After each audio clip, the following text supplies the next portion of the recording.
visiter une fabrique de matzot, suivez avec nous l'élaboration quasi scientifique de la matzah en exactement 18 minutes.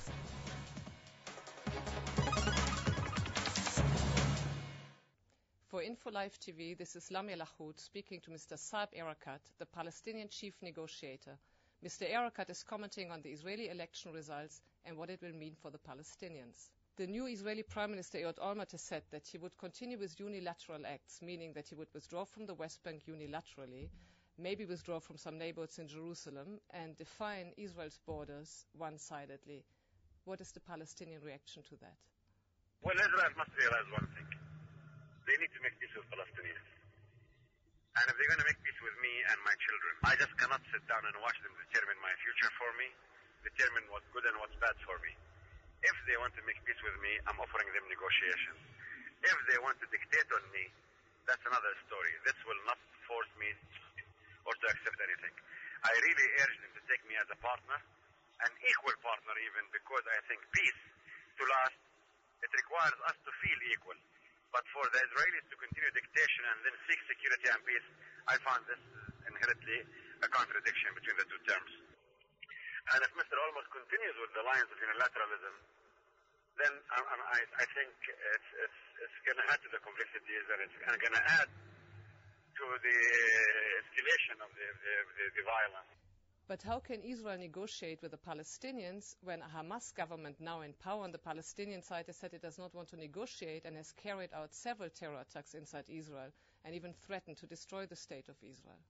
Look, that's not fair to say because the negotiations is not the affair of the cabinet of the PA. Israel has negotiated the PLO, signed agreements with the PLO, and the PLO is headed by Mr. Mahmoud Abbas Abu Mazen, and who is extending his arms to the Israelis to rejoin us as a negotiating at any time.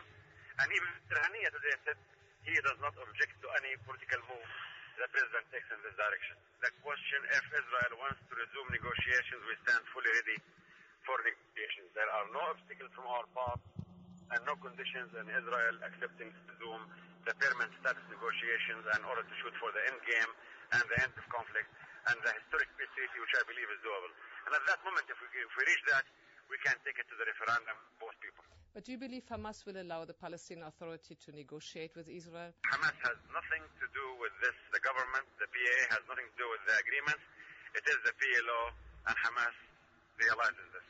Hamas has said it wants to join the PLO, but it wants elections. And there are many on the Palestinian side who say that Hamas might, replace Fatah in these elections, just like they did in the Palestinian Authority. Well, they're welcome to join the PLO, but it will not change the fact that the PLO has committed itself to a negotiated settlement with Israel based on the 1988 independence. So if Hamas wants to join the PLO, they must accept the program of the PLO. And even as a government today, they have to accept the program of the PA, because they cannot come to office and say we're going to not accept the previous programs of the previous government.